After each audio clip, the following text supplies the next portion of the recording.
Sí, vamos a analizar este primer año de gestión de la Asamblea Nacional, pero para entrar en contexto hay que decir que la Asamblea ha estado inmersa en varias polémicas, lo cual ha generado rechazo en la población.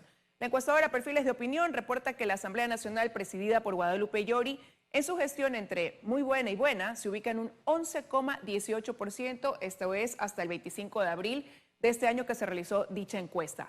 Mientras que ante la pregunta de Click Report sobre la aprobación del legislativo durante este periodo, se reporta que un 19,50% incluso piensa que su rendimiento es más bajo y la aprobación también que el Consejo de Participación Ciudadana y Control Social. En cuanto a las leyes aprobadas por la Asamblea Nacional en el periodo que tienen ahora en funcionamiento, el Instituto Ecuatoriano de Estudios Legislativos reporta que 15 leyes fueron aprobadas en segundo debate por esta Asamblea, de las cuales 11 están publicadas en registro oficial, y que una ley ingresó por el Ministerio de la Ley, que es la Ley Orgánica para el Desarrollo Económico y Sostenibilidad Fiscal. Milton. Y vamos a analizar este tema. Está con nosotros Livia Rivas, que justamente es la presidenta del Instituto Ecuatoriano de Estudios Legislativos, y Mauricio Alarcón, presidente de la Fundación Ciudadanía y Desarrollo. Malas notas tiene la Asamblea Nacional, muchos problemas. Y bueno, aquí Guadalupe Llori se parapeta un poco en que en su periodo, hasta la fecha, 23 leyes sin registro oficial, es mayor al número alcanzado por Elizabeth Cabezas, por ejemplo, por José Serrano. Y la pregunta es esa. Buenos días, estimado Milton, estimada Liz, muchísimas gracias por su gentil invitación, un placer compartir este espacio con Mauricio. Bien, me parece que en este tema del número de leyes aprobadas por la Asamblea Nacional, pues hay un margen de error, pues se han incluido en esa sumatoria leyes que fueron aprobadas en el periodo legislativo anterior, y en esta cifra justamente coincidimos con la Fundación Ciudadanía y Desarrollo en el sentido de que son 15 leyes en realidad las que han sido aprobadas en este periodo legislativo por parte de la actual Asamblea.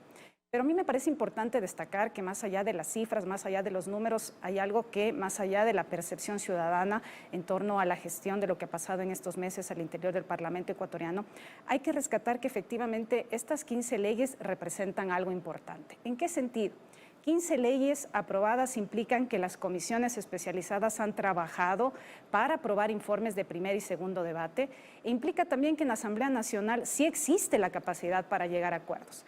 De forma tal no se entendería que existan leyes que efectivamente fueron aprobadas, inclusive con votos superiores a la mayoría absoluta. Leyes que inclusive han superado los 120, los 130 votos durante este periodo legislativo, y adicionalmente que inclusive cuando han sido devueltas por el Ejecutivo como consecuencia de objeciones parciales, han alcanzado para la ratificación más allá de los 92 votos que requiere la Constitución y la ley. Es decir, detrás de toda la bronca y de toda la pugna que está ocurriendo en la Asamblea, Mauricio, hay trabajo. O sea, las calificaciones son injustas. Milton, Liz, buen día, un gusto compartir este espacio con Livia. Las calificaciones no son injustas porque no hay que analizar las cifras de manera fría. Probablemente en cuanto a producción legislativa, como bien se ha dicho, haya un número importante de normas. Livia incluso ya ha mencionado la importancia de llegar a acuerdos, que es lo que ha permitido que éstas entren en vigencia. Pero una buena calificación jamás se podría obtener cuando quizá estamos frente al periodo con el mayor número de camisetazos de la historia legislativa de Ecuador. 22 casos de transfugismo, incluso con tiempo récord, el primero registrado antes de que la Asamblea inicie formalmente su periodo. No se diga del uso de la fiscalización como herramienta de chantaje, en lugar de ser una herramienta de control político como manda la Constitución. Y pues obviamente, como nuestra memoria no es a largo plazo, lo que nos ha quedado a la gran mayoría de nosotros son estos 2 o 3 meses de entrampamiento de trabajo legislativo, producto de las pugnas internas por alcanzar un espacio específico dentro de la Asamblea Nacional, la presidencia. Ese tipo de cuestiones que entorpecen el normal desenvolvimiento del órgano de representación por excelencia son los que hacen que hoy esta institución no goce ni de la credibilidad ni de la confianza de los ecuatorianos. Buenos días a ambos, y ahí quería preguntarle, en base a estas cifras, a estos números que se manejan, a la abogada Livia Rivas. Ellos se propusieron para este año 86 proyectos de ley, fue una cifra que dieron, vamos a tramitar en este año. ¿Fue muy ostentoso poner ese número realmente, o si no se hubieran dado todas estas circunstancias políticas, todas estas estas separaciones, estos problemas al interno hubieran podido quizás sí adelantar ese trabajo, un número real de leyes que se puede tramitar en un año en la Asamblea? Definitivamente, estimada Liz, fue una cifra demasiado ambiciosa. De hecho, cuando se anunció este número de leyes que iban a ser aprobadas durante el primer año, se advirtió que, dada la complejidad que reviste el procedimiento parlamentario, mire usted, primer y segundo debate en las comisiones especializadas y aprobación en el Pleno, esta cifra resultaba imposible de acceder. Sin embargo, eso en su momento pues, fue el plan que se adoptó al inicio de esta legislatura con la señora presidenta y en reunión con las bancadas legislativas. Pero en la práctica de esos proyectos de ley que originalmente estuvieron planteados como el Plan Minga, pues no se puede afirmar que en su totalidad se haya alcanzado esto, ¿no? Muchos tienen que ver también con iniciativas que vinieron también de periodos legislativos anteriores, pero que efectivamente durante esta gestión han terminado aprobándose por el Pleno de la Asamblea Nacional. Ahora, pero mire, Mauricio, lo que dicen, ¿no? Que esa asamblea se ha enfocado más quizás en la parte de fiscalizar y realizar juicios políticos que en la aprobación de leyes. Suman más juicios que leyes propias, ¿no? Porque lo que han tramitado mucho de eso son reformas a leyes que ya venían en camino. Indiscutiblemente, Liz, e insisto, no se trata siquiera de resaltar la importancia de hacer control político. Se trata de que en muchos casos, como hemos visto en las últimas semanas, los pedidos de juicio político son simplemente herramientas de chantaje y extorsión a autoridades en funciones. ¿Cómo puede ser eso posible de presentar un proceso y después de estar retirando firmas o quitar incluso la iniciativa del juicio político para agilitar el trámite de otros selectivamente? Burlando la norma, indiscutiblemente, faltando a la integridad que debería regir por principio este tipo de procesos. La fiscalización es positiva. Hemos terminado en este primer año con varios procesos en trámite, abiertos y hasta cerrados, con censuras y destituciones, por supuesto, muchas de ellas no compartidas ni por la ciudadanía ni por algunos sectores políticos del país, pero lo óptimo es que estos procesos se manejen de la forma más constitucional posible, entendiendo, por supuesto, que son políticos y que, por lo tanto, no se manejan con total objetividad ni total imparcialidad como debería ser formalmente en la justicia, por citar un caso. O sea, se puede hacer un resumen de que tenemos en este momento una asamblea más fiscalizadora que legisladora, Livia, y en la relación con el Ejecutivo, se desgastó muy rápido.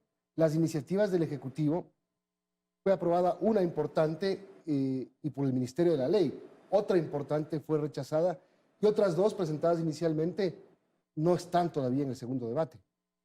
Efectivamente, Milton, me parece importante destacar que en un año se han realizado 5 juicios políticos que han concluido con censura y destitución, lo que en periodos legislativos anteriores pues era en el transcurso de los 4 años donde se iban activando esta figura de los juicios políticos y no en un año efectivamente que se ha dado preponderancia al rol fiscalizador que tiene la Asamblea Nacional y que en todo caso no está mal porque efectivamente es un deber, es una atribución que tienen los legisladores y que lo que buscan efectivamente es que las autoridades cumplan con esas funciones de atribuciones que se les ha encomendado. Pero en lo que dice relación con el Ejecutivo, recordará usted que desde el inicio de esta legislatura pues hubieron complicaciones en esa relación. La amenaza de la muerte cruzada ha estado latente durante este año de funciones de la Asamblea Nacional, desde la presentación del primer proyecto de ley calificado de urgencia en materia económica ante la no calificación porque no cumplía con el requisito de unidad de materia, pues ya se empezaron a oír voces de muerte cruzada con la finalidad de que se puedan aprobar estos proyectos de ley que tienen relación con las políticas económicas del gobierno actual. Y es justamente en esta área donde definitivamente se han provocado también estos roces entre el Ejecutivo y el Legislativo, porque hay otras temáticas que, como les señalo, permiten con facilidad que tanto el Ejecutivo como el Legislativo puedan acordar en este proceso de formación de la ley, en que el Ejecutivo también es copartícipe, pues que terminen siendo aprobadas más allá de objeciones y publicadas en el registro oficial. Pugna afuera, pugna adentro, es más cerca la implosión de la Asamblea que una explosión hacia afuera. Indiscutiblemente, Milton, pues las pugnas han estado a la orden del día. No nos olvidemos que en los primeros meses de gestión legislativa ya la Asamblea se dio, entre comillas, el lujo de perder a una vicepresidenta por un caso de corrupción, que a las primeras semanas en funciones saltó a través de las redes sociales ese discurso de un asambleísta de Pachacutic diciendo que si roben, roben bien para que no les estén siguiendo en función de los comités de ética. Hemos visto otros casos que por fuerza de los votos se han quedado a medio camino.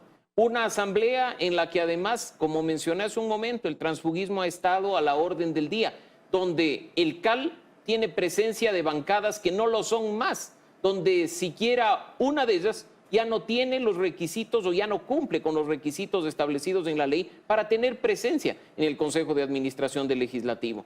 Este chiste con el que se toma la representación por parte de los legisladores, vulnerando sus propuestas de campaña, siendo poco coherentes con los principios de la organización política que auspician, son los que también afectan esa credibilidad y esa confianza que hoy por hoy está por los suelos. Así es que hay mucho trabajo por hacer en el nuevo periodo legislativo, que no pasa ni por aprobar más leyes ni por fiscalizar más, sino por poner a cada legislador en el lugar que corresponde y hacer un trabajo íntegro, ético y honesto.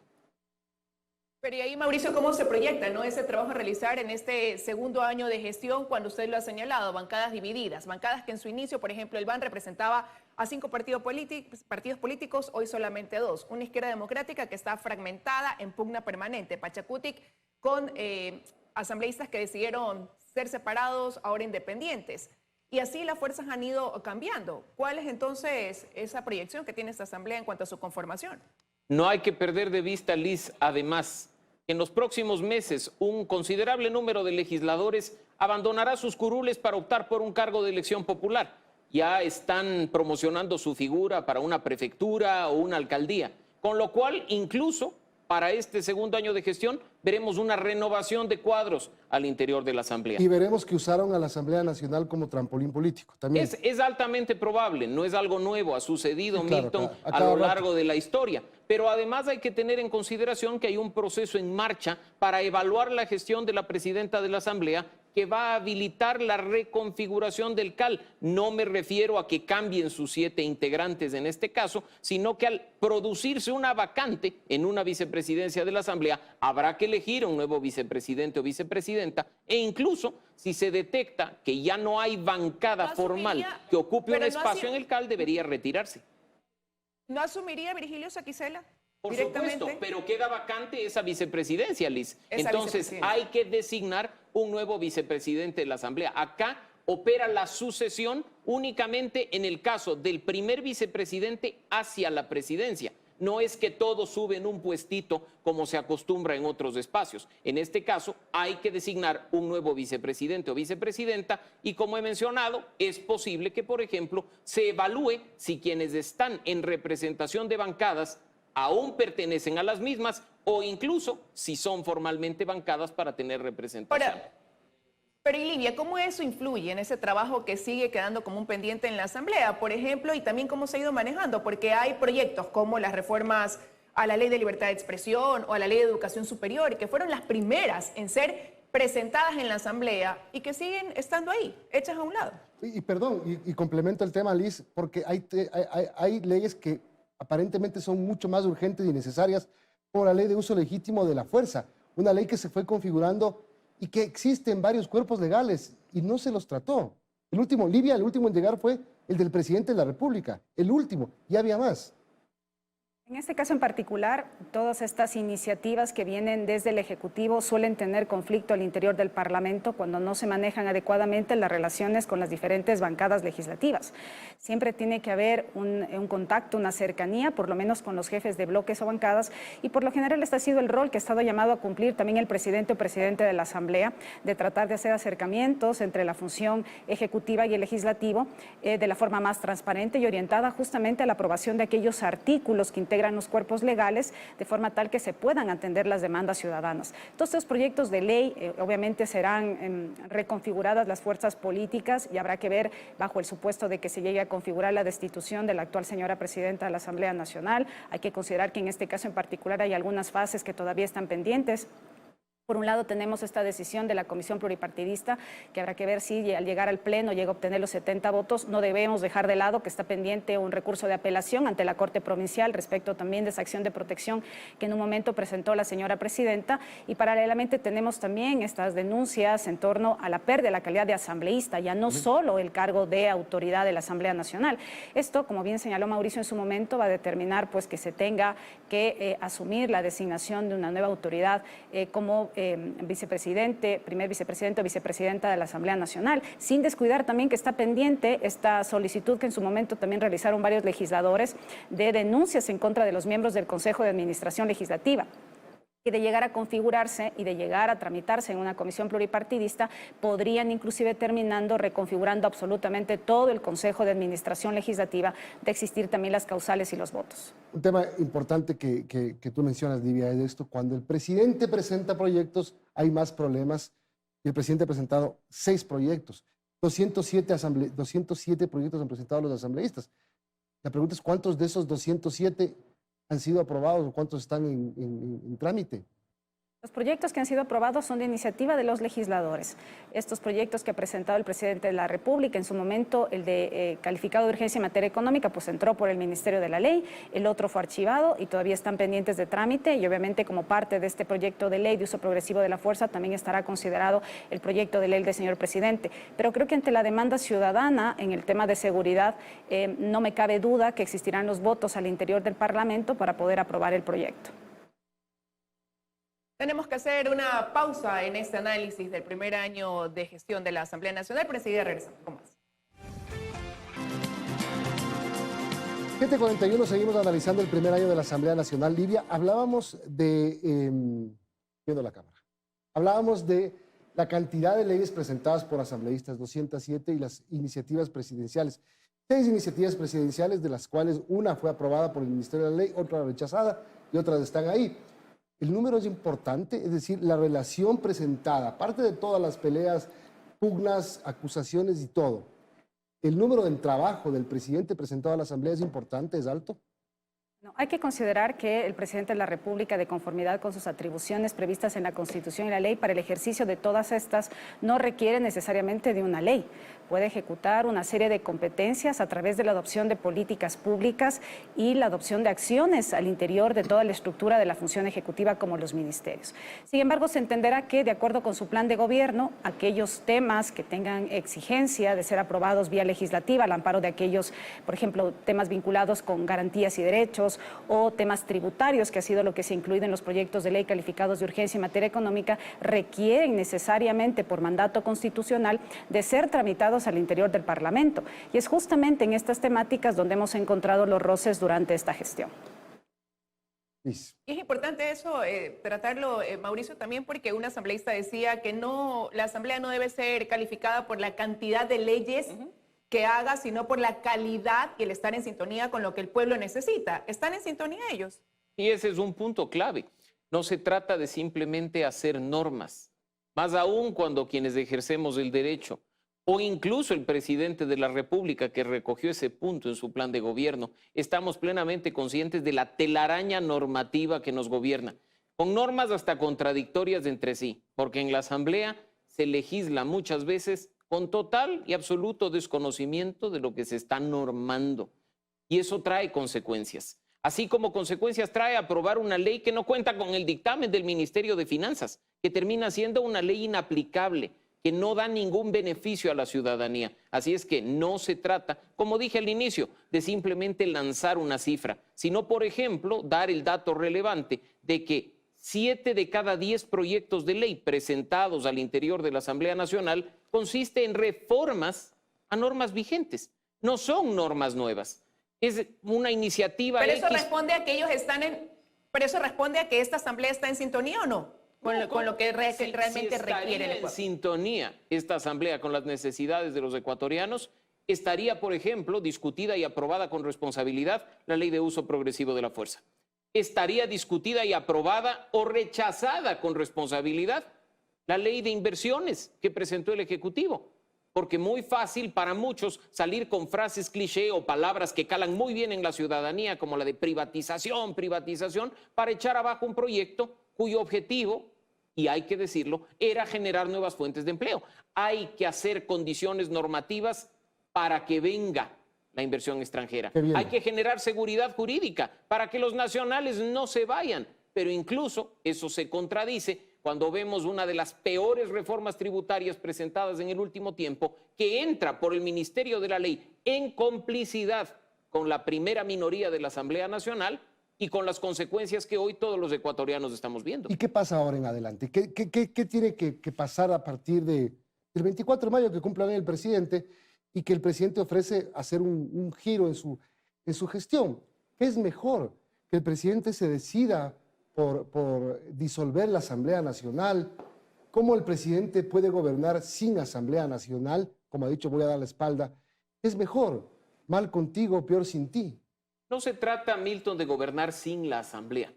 Pero en febrero del año pasado, cuando se confirmó el paso a segunda vuelta, Guillermo Lasso sabía que tenía apenas 12 legisladores, que ni siquiera creo podía formar una bancada por cuenta propia. Hizo inclusiones a su plan de gobierno y dijo que la gran mayoría de sus propuestas se iban a resolver en 100 minutos a través de decretos ejecutivos. Y hoy es culpa de la Asamblea Nacional. Es muy fácil echar el muerto o lanzar la responsabilidad a quienes no gozan de credibilidad y confianza. Libia, la Asamblea carga con su propio muerto. A mí me parece que es importante señalar que la Asamblea Nacional pues tiene estos dos roles fundamentales de legislar y fiscalizar. Sin embargo, los legisladores al momento de presentar sus iniciativas pues tienen unas limitaciones que establece la propia Constitución. No pueden presentar proyectos de ley que creen, modifiquen o extingan impuestos o aumenten el gasto público o modifiquen la división político-administrativa del país.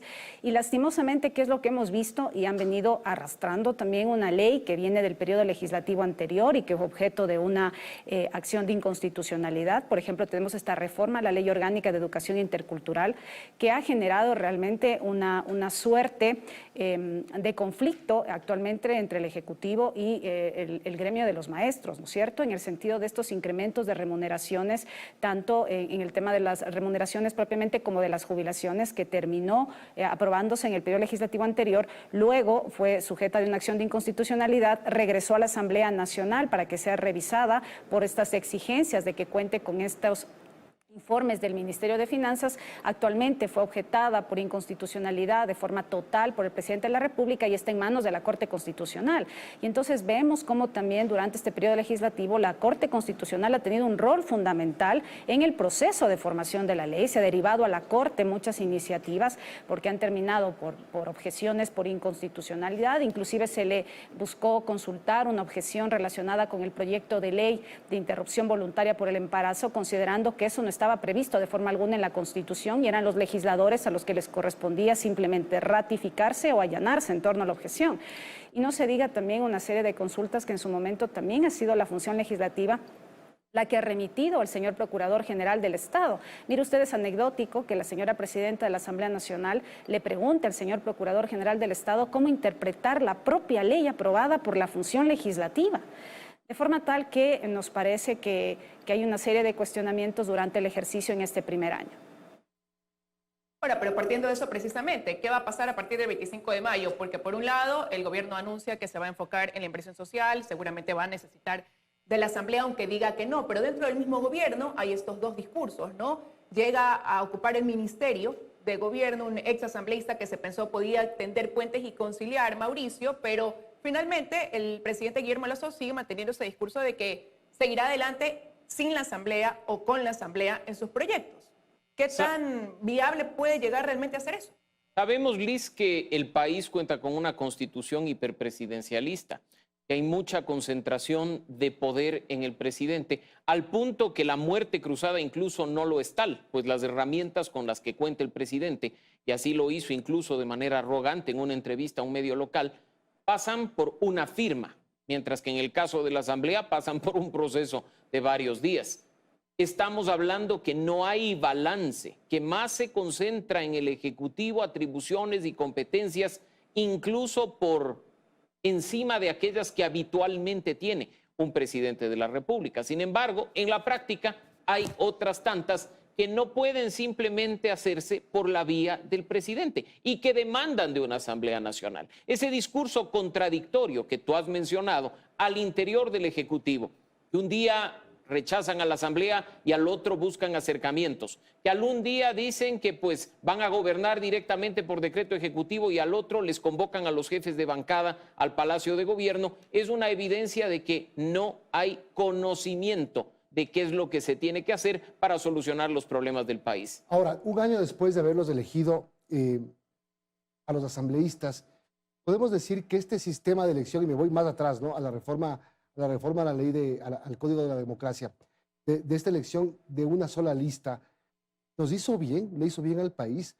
¿O elegimos lo que se cruzó?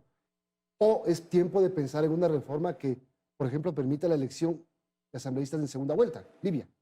A mí me parece que hay que destacar que como resultado de las reformas del Código de la Democracia en el periodo legislativo anterior, justamente como usted señala, estimado Milton, pues se cambió el método de asignación de escaños y la forma de votación. Pasábamos de votar entre listas de forma tal que los ciudadanos ejercíamos este derecho a buscar de entre quienes estaban candidatos en las listas electorales a nuestro candidato o candidata que considerábamos tenía los mejores perfiles para formar parte de la Asamblea Nacional, a pasar a un método por el cual son los partidos y los movimientos políticos los que arman las listas de entre sus militantes, simpatizantes o adherentes. De forma tal que la responsabilidad de la integración desde la aprobación de esa reforma de la función legislativa es de exclusiva responsabilidad de los partidos y movimientos políticos, porque son ellos los que determinan quiénes encabezan las listas, los hombres y las mujeres que encabezan las mismas, de forma tal que es dentro de esas agrupaciones políticas donde se deberían haber escogido los mejores perfiles para integrar el Parlamento ecuatoriano. Personalmente, yo esperaría que en algún momento se revise y se permita nuevamente a votar entre listas. Ahora, precisamente Mauricio ya señalaba momentos antes, Milton, que hay candidatos dentro de los que ahora son asambleístas, que seguramente estarán en las próximas elecciones, ¿no? Y ahí es importante también mencionar, porque la memoria suele ser corta, también analizar cómo ha sido la participación quizás de ellos, de este grupo de asambleístas, en cuanto a asistir, no asistir, proponer dentro de la asamblea. Y no solo eso, Liz. Acaban de mencionar acertadamente que la raíz del problema son las organizaciones políticas. Mira que hemos llegado al extremo de que un partido con fuerte presencia en la asamblea diga que asume el error porque no consideraron que iban a ganar un escaño en X, Y, Z provincia, entonces pusieron a cualquiera a encabezar la candidatura. Ese es el nivel de irresponsabilidad, donde además las elecciones primarias, que no son obligatorias, porque se aplican también procedimientos democráticos internos, son un saludo a la bandera, porque las listas se conforman a última hora. Hemos escuchado casos en los que a través de un telefonazo terminan entregando el segundo y el tercer puesto de listas nacionales. Hoy son legisladores. ¿Representan a la organización política? No. Ni siquiera conocen sus valores, sus principios. La crisis de representatividad al interior de la Asamblea Nacional tiene una razón. Y lo que hay que hacer no es reformar ni el método de asignación de escaños ni la forma de elección, porque así hemos ido de tumbo en tumbo estos 43 años del último periodo democrático. Se trata de atacar el problema en su raíz.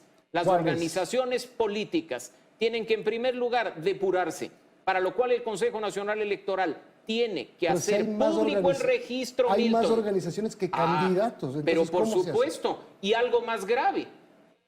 Organizaciones políticas que se registran con 200,000 afiliados lanzan candidato a la presidencia y obtienen 25,000 votos. Eso quiere decir que ni siquiera quienes crearon la organización política respaldan al candidato presidencial. Las organizaciones, lamentablemente, con este proceso perverso de obtención de personería jurídica, se han convertido simplemente en cuestiones de venta o de renta al mejor postor. En el último proceso electoral, hasta se denunció en la Fiscalía que una organización política había solicitado 1.2 millones de dólares y otros tantos regalos para que un grupo en específico pueda presentar candidatos. ¿Dónde está la investigación? ¿Dónde está el resultado? Nos queda poco tiempo, pero no quería dejar de preguntar eso. Pero también nos pasa, regresando a la asamblea, porque los requisitos que tiene que cumplir alguien que quiere ser asambleísta también están quizás hasta muy por debajo de lo que te puede pedir una empresa privada para ocupar un determinado cargo en muchas ocasiones. ¿No tiene que ver también con eso? Este tema de los requisitos ha sido debatido. También recordarán que hubo una iniciativa ciudadana con la finalidad de reformar la Constitución e incrementar los requisitos para acceder al cargo de asambleístas. Y en su momento, pues ya la Corte Constitucional se pronunció que determinados requisitos como exigir título profesional o de otra naturaleza, pues requerían de una asamblea constituyente. Y que en el caso de la edad, que era relativa, por ejemplo, al caso de las 2 cámaras para los senadores, era posible hacerlo a través de la Asamblea Nacional.